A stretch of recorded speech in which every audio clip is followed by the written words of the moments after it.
Optic Watch Reviews, Optic Watch Reviews, Optic Watch Reviews, Optic Watch Reviews, Optic Watch Reviews, Optic Watch Reviews, Optic Watch Reviews.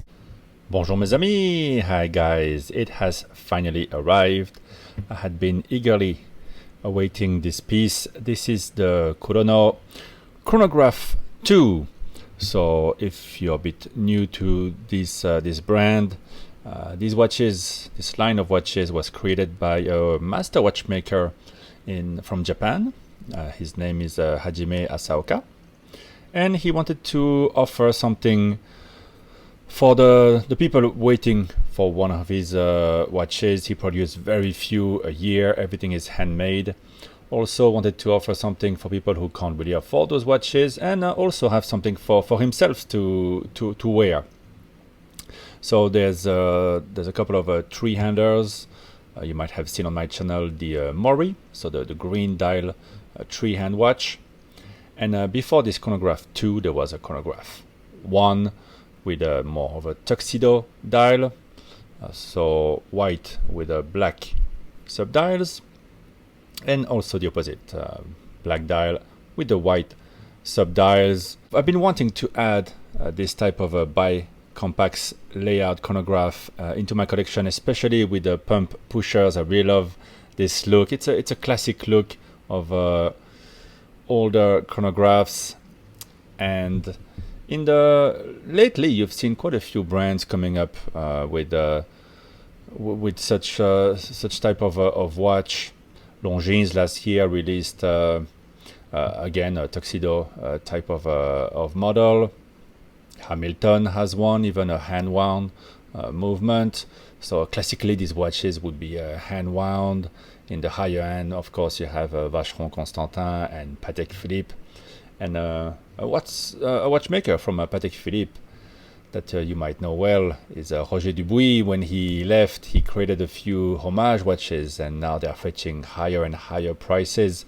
And typically it would be this type of format. So I was really drawn to it. Really happy that Asaoka Sensei reviewed the design, because these colors are really lovely. A mix of silver, copper, and brown. I think it's really well made, with the steel studs there marking the hours. Now the hands is what is called Kyudo, a Kyudo arrow, and then the Kyudo archery, if that's something that interests you. Actually, you can't see both hands properly. I should change the time. You'll see them in a minute. The principles of the Kyudo archery are sometimes summarized as truth, goodness, and beauty. And why would you not want that on your watch?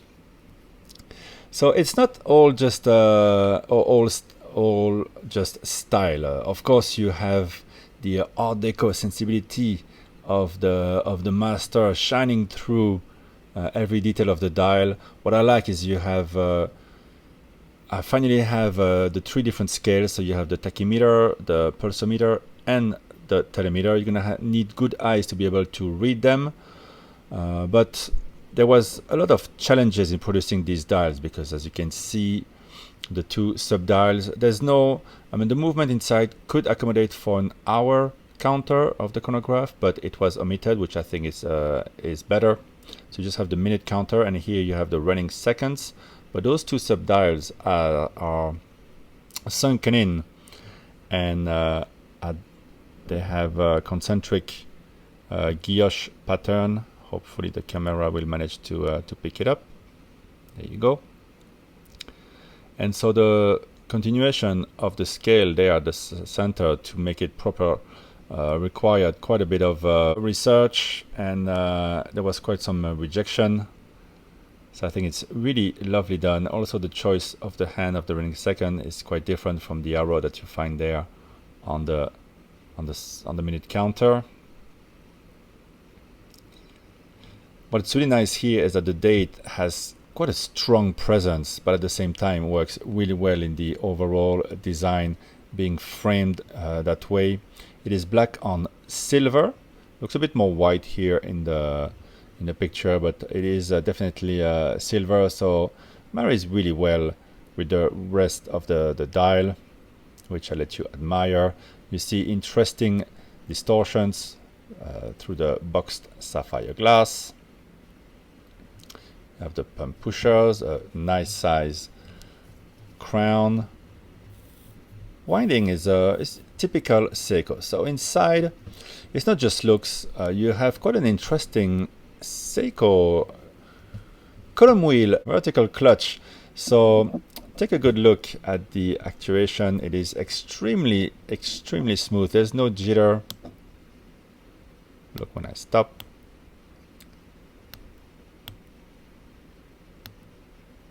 The reset is very smooth, very light. So the first time you push, I feel it requires, it's a nice click. The click to stop it is a bit lighter, and then beyond the 0 point, it's also a bit lighter.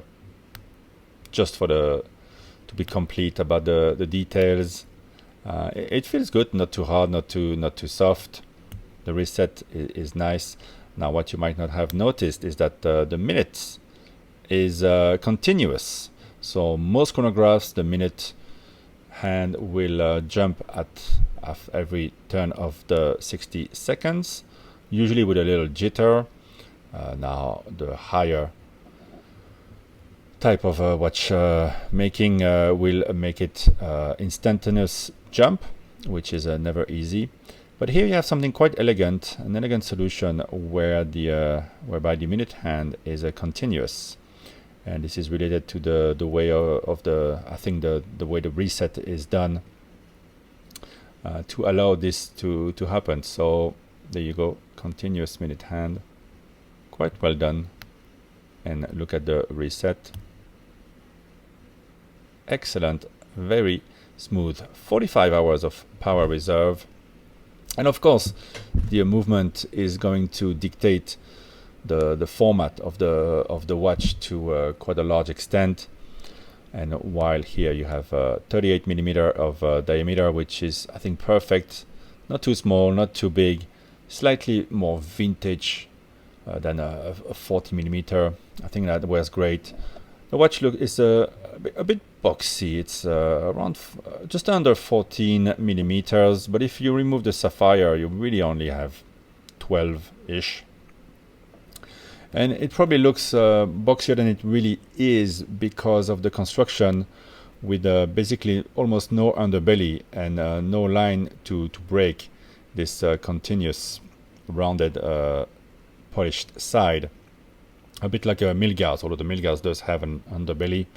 But if you compare it to, for example, an Omega Speedmaster, you'll see what I mean. Here there's a lot of breaks in the lines, crevasse under the bezel, and quite an underbelly. So the continuous portion there of the mid case is very, very tight. So it wears smaller than it is. So here it's a design choice. It's different, but while in close up it might look a bit boxy, from a distance the watch looks actually quite small.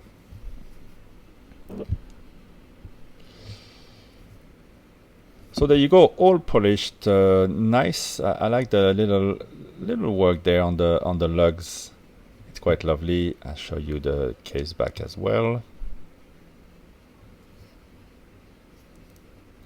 And of course, I'm showing you a watch which is not available anymore to sell. So these watches, when they come up for sale, and I have to thank again my friend Stanley for turning me on to the brand, and that's when I got the Mori, and I got lucky to be able to get one of these as well. They put for sale for a short period of time, and then the watches are produced, sent over, and they're not to be produced again. So if you want one of these, you'll have to buy it from a collector, lucky collector, who got one of the watches. This one, I think, for me is a keeper. I really wanted to have one of these. Would I buy all the everything that they produce? I think in a way would be unfair. I think you have to give everybody, all the collectors, and there's so many of them interested in this watchmaker. Give other people the chance to buy them. Maybe I will buy another one. I actually tried to buy the because I really like the color, the Toki version of the three-hander, but it was. Yeah, I had a problem with my credit card. I had to confirm it, and the 10 minutes passed. But all is good, you know.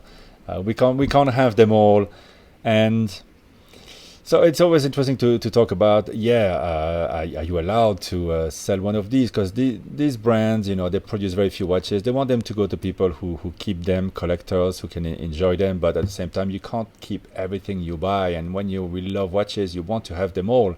At one point, you know, you have to make a decision. And this watch like this is $4,000, so which is quite a deterrent to buying too much, I think, or already in itself, it's quite an expensive purchase. It's entry luxury. You can buy, you know, very nice Omega, for example, for the price. You can buy that Speedmaster I was just showing you. So it is yeah, it's interesting the way these watches are being sold. Other brands are doing the same, like Ming, even MB&F did some for the friends of the brand to have something affordable that they could put on the wrist. I would have loved to get one of these. You see, you want them all, and it's difficult to keep them all. So at one point you have to have some restraint and decide what it is you really want. I really wanted to have these colors, this format. I like to have the functionality of the date, and I like that it's well made. It's not at 4 o'clock or anything. I like that everything is made in Japan, so you have something that makes sense. And yeah, beautiful memento of a master watchmaker, of his style sensibilities. So let me know in the comments if you managed to get one, if you love this watch, if you love this type of configuration. I think there's a few different options on the market. This is a quite interesting one. I quite like the way the movement operates very smoothly. To me, that's quite important. Unfortunately, you can't see the movement. However, it's probably not very well decorated, and being a vertical clutch, I think it works better. But there's less to see than the lateral clutches. Alright, that's about it. I'm gonna really enjoy this watch. It comes in the classic small box that doesn't take too much estate at home in your cupboard, and it is wrapped into this beautiful scarf. Really lovely. Maybe I'll wear it as a bandana, and next time I can go back to Japan to one of the nice outdoor festivals. Let me put on the watch. So I forgot to talk about two things. The buckle, absolutely lovely shape. You see, nothing is left to chance. Everything is considered, and I really like the strap. It is very supple. So I got the watch yesterday, and already it's broken in. Well, it barely needs breaking in. It's a genuine leather, and I think this one does justice to the watch. I really don't feel like changing it. And what I like is that it doesn't make any squeaky noise like sometimes you have on very high-end watches. As you move them, very well laid out, well made. So this is what the watch looks like. Let me try to zoom out a bit more for you. My wrist is 17 centimeters. So you could see it doesn't test at all the limits of my wrist, but the lugs have good presence, which adds to the size of the watch. And again, yeah, if you're worried about the boxiness, it is more of an impression because of the choice of not breaking the line of the mid case. It's something I had touched upon in a previous video.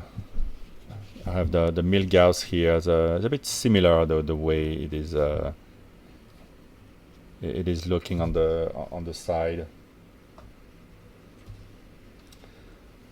And if I take, for example, a Tudor here, see, a bit similar, but they put a bit more on the underbelly, which kind of tends to dig into the wrist and disappear, while here you have more of a complete flat back. Alright guys, comments, likes, welcome, and thank you for watching this Kurono Chronograph 2, and again thank you to Kurono and to Asaoka Sensei for letting me purchase this watch, which is produced in very small quantities. I think it's a beautiful looking piece and a very usable tool with, by the way, 30 meters of water resistance. I'm not gonna swim with it, but at least you can sing in the rain with it. Bye bye.